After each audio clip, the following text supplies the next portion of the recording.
Today, guys, we're actually going to be taking a look at weapons that do synergize with Solo 3.0. Now, pretty much everywhere, everyone is saying that Solo 3.0 sucks, but I can tell you right now, guys, some of the builds we have gotten to play with are absolutely disgusting. Things like the Colonel Mustang build with that snaptastic destructive power, or the Starclass build that we just recently put out. And there's a number of Solo 3.0 builds out there for the Hunter and the Titan that allows your character to be super tanky and super lethal. But a lot of people are still underwhelmed with Solo 3.0. Part of that is because of how busted Void 3.0 was last season. We had mods like Volatile Flow that synergize beautifully with weapons like Funnel Web, where you can proc things like Devour and Volatile Rounds and just tear through enemies. Now, on some levels, a lot of people think we lack that destruction because, well, Solo 3.0 doesn't synergize with that many weapons. Scorch, being one of the main verbs here this season, is actually not that accessible by many other solar weapons. Today, guys, we're going to go over the 3 solar exotic weapons that do synergize with Solo 3.0, and of course, those stacks of Scorch. Those 3 being Prometheus Lens, Skyburner's Oath, and of course, Jotunn with its new catalyst added this season. All 3 of these have the ability to scorch targets and thus ignite them. We also have a small selection of haunted weapons that have the new perk Incandescent, which spreads Scorch to targets nearby a combatant that you just defeated. This is very similar to a fragment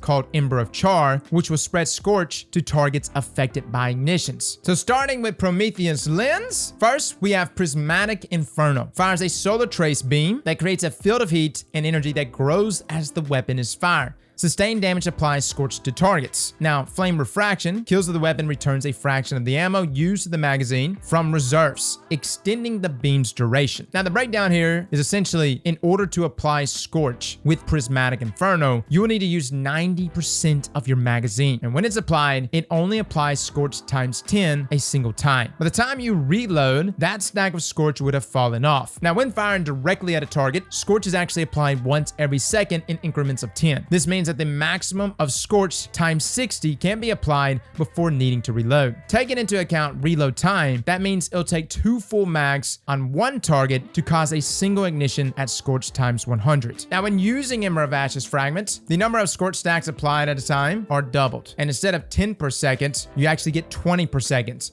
making it possible to cause an ignition with a single magazine. Again though, that's a lot of shots, which is why ideally you pair this with solar abilities to also apply Scorch stacks and then follow up with weapon damage. Now moving on to Skyburner's Oath. This is a slug rifle and it lobs explosive slugs. And when you're aiming down sights, the slugs do travel fast and straight, and when you're firing from the hip, the explosion is larger and applies Scorch to the target. We actually had this with our build last week with our Colonel Mustang build. Now Skyburner has actually had a ton of reworks this season, but the weapon still fires in full auto, still does extra damage to Cabal, and of course penetrates Phalanx's shields. Now Skyburner's Oath, first and foremost, has infinite ammo, considering it is a primary. Secondly, the big 40% buff that we saw exotics get last season also applies here to Skyburner. Now, the explosive slugs, when fired from the hip, cause a larger explosion than when ADSing, and applies Scorch times 3 to any enemy within a blast radius. Because of the primary's infinite pool of ammo, this means that it is much more reliable source of Scorch than any other exotic, considering the other 2 exotics use special. Now, when using Ember of Ashes fragments,